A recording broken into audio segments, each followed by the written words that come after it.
vous allez comprendre que la Torah, l'évangile, ont copié un récit qui existait déjà dans l'Afrique antique noire. Le Coran, c'est-à-dire les musulmans, le Coran est arrivé 600 ans. L'islam est arrivé 600 ans après le christianisme. Aussi, ils ont copié des livres apocryphes. Ils ont fait que recopier la Torah qui était déjà copiée. Ils ont copié l'évangile. Ils ont copié les livres de Barnabé. Ils ont copié d'autres livres apocryphes. Vous voyez, que eux-mêmes ont été copiés, ainsi de suite, et modifiés. Bref, il y a tellement de désordre. Pour ça, je vais commencer dans un livre, c'est-à-dire pour vous montrer comment où le Coran a copié ces récits en fait aussi. C'est le livre L'Apocalypse conte de Pierre. 200 à 225, c'est-à-dire la page 200-225 qui dit celui que on parlait de la personne du Christ, c'est-à-dire ce livre-là disait que Christ n'était pas mort sur la croix. Celui que tu as vu sur l'arbre, heureux et riant, celui-là est Jésus, vivant. Mais celui-ci, auquel on cloue les mains et les pieds, et sa partie charnelle est un substitut mis à la honte, celui qui est venu est son semblable, est son semblant. Regarde-moi, c'est moi. Vous voyez? Et le Coran a copié ce récit.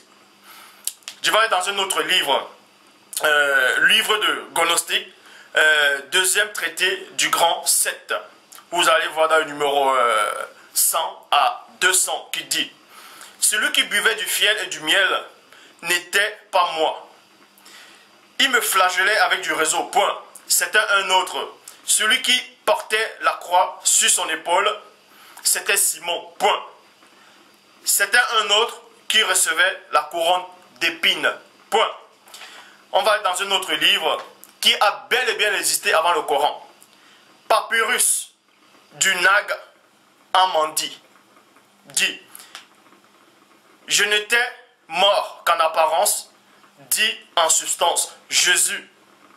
C'est un autre qui a bu à ma place le fiel et le vinaigre. Ils m'ont frappé avec du réseau, mais c'est un autre, Simon, qui a porté la croix sur ses épaules. Point. C'est sur un autre qu'ils ont placé la couronne d'épines, et moi, je souriais de leur ignorance. Point. Et maintenant, le Coran vient recopier ça, en fait. Parce que le Coran est inventé. Le Coran n'a fait que recopier des récits qui existaient déjà. Ils ont aussi rajouté des choses. Ils ont changé des noms. Ils ont fait croire que ça venait du C dans la Sourate 3.3. De même que la Torah, exactement. Ils ont copié des récits babyloniens, des récits de l'Égypte, de d'autres dans l'Afrique antique noire. Ils ont changé de nom. Ils ont fait croire que ça venait de les dieux qu'ils ont inventés. Dans la Sourate, chapitre 4, verset 157 à 158 dit « Or, ils ne l'ont ni tué, ni crucifié, mais ce n'était qu'un faux semblant. Et ceux qui ont discuté sur son sujet sont vraiment dans l'incertitude, et ils n'ont aucune connaissance certaine. Ils ne font que suivre les conjonctures, et ils ne l'ont certainement pas tué. Dieu l'a révélé, l'a enlevé vers lui, et Dieu est puissant et sage. » Vous voyez?